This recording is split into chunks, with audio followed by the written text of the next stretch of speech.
Se inscrevam no canal de notícias Tráfico dos Morros. Passem nos canais parceiros Facções da Bahia e se inscrevam. Também passem no canal de notícias Tráfico dos Morros. Se inscrevam nos canais Jornal das Favelas e Favelas News e Facção News, pois ele perdeu o seu canal de 8.000 inscritos. Sigam nossas redes sociais no Facebook Favelas News e Facção News, no Twitter e Facção News, e no Instagram e Favelas News. E que Deus abençoe a todos que me ajudam compartilhando vídeos e se inscrevendo no meu canal. Créditos ao site: https://static.tentercept.com/amp/kamikazes crianca soldado facoesseara.html. Mateus ouviu cochichos e achou estranho. Com apenas 14 anos, ele dividia o alojamento de um centro socioeducativo de Fortaleza com 4 adolescentes da sua idade, todos membros do Comando Vermelho. Mas Mateus era um rival, havia jurado lealdade à facção Guardiões do Estado. O menino sentiu medo, já sabia das mortes provocadas por disputas entre adolescentes de facções rivais dentro da instituição e precisava agir rápido. Ele chamou o responsável pelo setor, encheu uma vasilha com a própria urina e jogou no rosto no homem. Pedi para sair, mas ele disse que não ia me tirar. Eu avisei que se ele não tirasse por bem, ia ser por mal. Conseguiu o que queria: ser levado para um local isolado dos demais internos, equivalente à solitária nas prisões, a tranca. Se eu dormisse, no mesmo alojamento dos rivais, eles iam querer me enforcar, ele me disse em uma conversa na sede do Centro de Defesa da Criança e do Adolescente, o CDECA, uma ONG que acompanha jovens no sistema socioeducativo. Ele estava sentado ao lado da mãe, que não sabia da história. Mateus não é o único adolescente nas fileiras da Guardiões do Estado. A GDE é criada em janeiro de 2016. Ela é hoje a maior facção do Ceará, e tem predileção por alistar garotos pré-adolescentes. São seus batizados. Ao entrar no grupo, o novo membro se transforma em um soldado a serviço da facção. Como um adulto, deve estar preparado para defendê-la com a própria vida, se necessário. Em troca, ganha respeito e proteção. Parte do apelo da GDE é sua estrutura flexível, sem hierarquia rígida, o que a torna mais atrativa para os jovens que têm dificuldades em cumprir as regras das facções tradicionais. Abrindo seu leque para os pré-adolescentes, a GDE cresceu de modo avassalador. Hoje, cerca de 3 anos depois de fundada, ela teria cerca de 15.000 homens. Com medo de serem esmagados, Comando Vermelho e PCC, que também atuam no Ceará, abriram as portas para os garotos. Tem muitos molecotes que, você sabe, além de ser de menor, são bandido e têm muita atitude. Poderia ser feita uma matrícula para eles ficarem do nosso lado e não virar a cabeça, sugere um membro do PCC no Ceará em um áudio enviado a comparsas pelo WhatsApp. Em São Paulo, o PCC só aceita maiores de 18 anos e o CV, no Rio de Janeiro, só permite que crianças e adolescentes desempenhem funções secundárias, como a de fogueteiro, responsável por soltar fogos para avisar sobre a chegada da polícia na favela. Não foi por acaso que as facções tiveram facilidade em recrutar crianças justamente no Ceará. Essa história começa alguns anos antes, com as gangues de adolescentes. Das gangues às facções. Até 2015, a disputa pelo tráfico de drogas se concentrava entre as inúmeras gangues que dominavam a periferia de Fortaleza. Em 2014, de acordo com um levantamento da Polícia Civil do Ceará divulgado pelo jornal O Povo, havia 33 bairros de Fortaleza dominados por gangues. As disputas de então já eram protagonizadas por adolescentes. A rivalidade envolvia, em especial, o território, me disse o pesquisador Luiz Fábio Paiva, do Laboratório de Estudos da Violência da Universidade Federal do Ceará. Passar de um bairro para outro desavisadamente poderia significar uma sentença de morte. As facções, em especial a Guardiões do Estado, diz Paiva, organizaram essas lideranças juvenis, colocando-se acima da lealdade aos bairros. E foi este o contexto que o PCC e o CV encontraram. Quando essas facções chegaram aqui, já havia as gangues nos bairros de Fortaleza, com conflitos armados entre os adolescentes. Esses meninos eram muitos e tinham força dentro da periferia. Com o surgimento da GDE e sua tropa de menores, as outras facções tiveram que entender essa demanda, mesmo que isso fosse contra a ética deles. Eu perdi meu filho. Falar sobre o envolvimento dos 3 filhos com o crime é a única coisa que acaba com o jeito divertido de Alice. Às vezes eu me pergunto por que eles mudaram desse jeito, me contou, enquanto conectava a tornozeleira eletrônica à tomada. Em 2 de outubro de 2018, a polícia entrou na sua casa e encontrou drogas, segundo ela, escondidas por um dos filhos, um integrante do Comando Vermelho que entrou para a facção aos 13 anos de idade. Única maior de idade da casa, ela foi presa.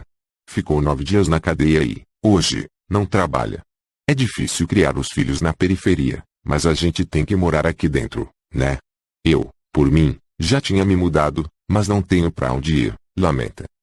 Eu saía para trabalhar 5 horas da manhã e só chegava de noite. Aí ficava sabendo que eles não tinham ido pra escola, que faltaram no projeto social. Eu brigava, batia, mas não adiantou. Depois que a mãe foi presa, um dos filhos, de 16 anos, saiu de casa e não voltou mais.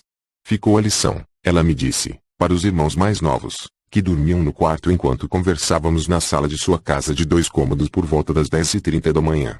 Quando acordaram por causa do nosso barulho, um deles me disse, se o traficante me pedir para esconder droga, eu escondo, mas não aqui dentro de casa. Com 14 anos, o menino já foi apreendido 2 vezes. Em uma delas estava na casa de um traficante do Comando Vermelho. Na minha passagem por Fortaleza, também encontrei Valéria, mãe de um jovem detido aos 14 anos pelo roubo de uma moto. Para punir o garoto, ela o deixou no centro socioeducativo da cidade. A ideia era que o filho passasse 45 dias lá, tempo mínimo da internação provisória. Queria que ele voltasse a obedecê-la como antes. Mas o plano deu errado. No dia em que fui buscá-lo, soube que ele havia sido sentenciado pela justiça e que ficaria mais 6 meses no local. A pena fez o filho de Valéria peregrinar por 3 diferentes unidades de internação, onde, ele diz, foi agredido, humilhado e recebeu droga das mãos dos socioeducadores que deveriam cuidá-lo. Se transformou no oposto do que a mãe queria. Eu não vou mentir. Ali ninguém se ressocializa. No Natal e no Ano Novo, um orientador ia me entregar mais 25 gramas de maconha e um isqueiro para eu curtir. Só não peguei porque eu saí do sistema antes das festas, disse o adolescente, ao mesmo tempo em que, chorando, a mãe lamentava. Eu não vejo mais felicidade nele. Está um menino recalcado, não quer mais carinho. É uma pessoa que eu desconheço. Eu perdi meu filho. Fico tentando resgatar ele, mas não estou conseguindo. Ritual de batismo começa com uma foto. A vida das crianças do tráfico começa com um batismo. Em uma comunidade dominada pelo Comando Vermelho, conversei com Mariana, uma jovem de 22 anos íntima de membros do conselho local da facção. Ela me contou como acontecem os rituais. Tudo começa com o envio de uma foto do candidato por um padrinho para os grupos espalhados em todo o Brasil. O objetivo é saber se alguém tem algo contra o futuro integrante. Se nenhum irmão barrar, a pessoa responde a umas perguntas, disse. O CV, conta Mariana, pede então para que o padrinho pergunte ao candidato se ele já usou crack, se é estuprador, se matou sem ser necessário. Até para ser criminoso você tem que ter escrúpulos, divaga. Se estiver tudo certo, a pessoa é batizada. Na GDE, o ritual é semelhante. E mesmo que as regras sejam mais frouxas, há obviamente controle. Não pode tomar atitudes isoladas sem comunicar aos membros superiores. E também não pode roubar na sua área, me disse o iniciado Matheus. Perguntei a Mariana se no CV crianças também podem ser batizadas. Ela estava com a própria filha no colo quando me respondeu que depende do que considero criança. Para mim, é só enquanto é inocente. A partir do momento em que rouba, que mata, já não é mais. Eu conheço meninos que têm uma mentalidade que adulto não tem. Eles pensam planos de crime que eu não conseguiria. Ao ser batizado, o membro da facção também assume a responsabilidade de matar qualquer rival que encontrar, principalmente se o inimigo estiver fora da sua área. Há ainda uma mensalidade, que varia entre R$ 100 e R$ 200. O dinheiro fica com os líderes no estado e é usado para financiar a organização. Mariana me disse que muitos meninos aceitam o batismo depois de terem sofrido alguma violência por parte de outra facção ou da polícia. Mas também há outros motivos. Uns é por falta de opção, outros em busca de adrenalina. Conheço outros que foram só por diversão, para se achar o bandidão e impressionar as meninas. As facções criaram uma situação na qual vários meninos falam de si como jovens kamikazes, que vão fazer o que for preciso, porque há dever e eles têm que cumprir, diz o pesquisador Luiz Paiva. Para Paiva, além da falta de oportunidades, o interesse dos meninos pelo crime tem relação direta com a proximidade que eles criam com a morte desde a infância. O horizonte desse jovem é muito curto, diz o pesquisador. O que as facções fazem para atrair esses meninos é oferecer um projeto de vida que pode não ser o mais longo e feliz, porém é o que faz sentido no contexto em que eles estão inseridos. Facção como plano de carreira. Felipe, de 18 anos, vive em Bom Jardim, favela na periferia de Fortaleza marcada pelos altos índices de assassinatos de adolescentes. Em 2017, ele perdeu 6 amigos em menos de um mês. Apesar de não fazer parte de nenhuma facção, ele diz entender o que leva os amigos a serem batizados e vê os criminosos como responsáveis pela segurança da favela. Aqui na periferia, a gente entende que nem tudo vai dar certo. E aprende isso com sangue, quando vai abraçar um amigo nosso e ele está no chão, baleado. A periferia é isso. A relação com a polícia é outro incentivo. Felipe lembra de pelo menos 3 ocasiões em que esteve na rota de uma bala, em tiroteios dentro da favela, e de quando apanhou de policiais. Em 2017, o Ministério Público de São Paulo grampeou uma ligação entre membros do PCC na qual eles falavam sobre a grande quantidade de membros do GDE no Ceará. Eles têm 15 mil integrantes dentro do estado e nós tem sabe quantos? 1000 e pouco. Como é que nós vai declarar a guerra com eles? Os cara batizam qualquer um. Você não viu que o CV matou 4 moleques deles esses dias e de 12, 13 anos? Diziam dos interlocutores. Atualmente, estima-se que existam cerca de 2.500 membros do PCC batizados no estado. O PCC e o CV se fortaleceram no Ceará a partir de 2015. Antes, havia apenas alguns membros que atuavam em casos específicos, como o famoso assalto ao Banco Central em Fortaleza, conhecido como o maior do país, e em roubos a agências bancárias pelo interior. O exército de adolescentes do GDE foi um dos motivos que levou o PCC a se aliar à facção local no início de 2017, parceria que se mantém até hoje. Policiais federais do Ceará acreditam que os portos de Pecém e Mucuripe são úteis para controlar a rota do tráfico internacional. A rivalidade pelo mercado de drogas é com o Comando Vermelho, a segunda maior facção no estado, com mais de 9.000 membros. Estar em uma dessas organizações é como ser funcionário de uma multinacional, oportunidade que a maioria das crianças da periferia não tem. Mortes. O próprio estado tem ajudado as facções a conseguirem membros cada vez mais jovens. Quando entram no sistema socioeducativo, diz Mara Carneiro, coordenadora do SEDECA, os meninos são separados por bairros, de acordo com a facção que domina a área onde moram. Há ainda as regalias. Um instrutor não mexe com adolescentes iniciados nas facções. Quem sofre são os adolescentes que não são batizados. Ser de um grupo é uma forma de estar mais seguro, afirma Carneiro. O mesmo estado que já separa meninos em facções dentro do sistema em que eles deveriam entrar para se regenerar também não parece ter interesse em ajudá-los a terem um futuro melhor.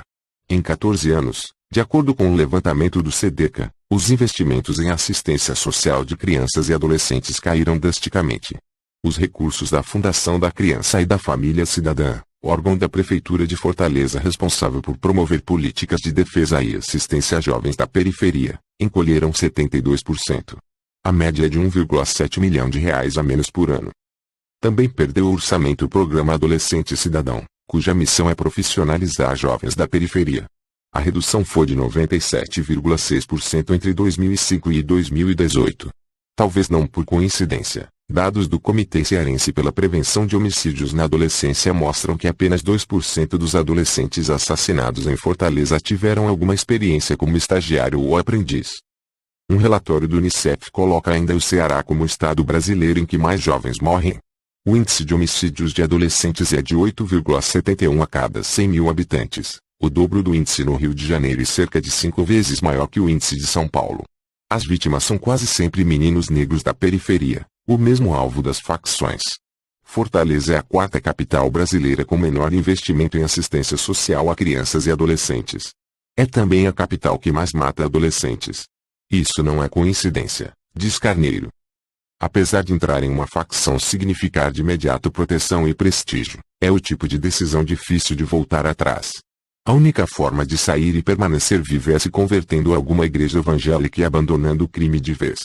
Ou então, claro, assinando ficha em outra facção. Os nomes foram modificados para não colocar em risco a vida das pessoas entrevistadas. Se inscrevam no canal de notícias Tráfico dos Morros. Passem nos canais parceiros Facções da Bahia e se inscrevam. Também passem no canal de notícias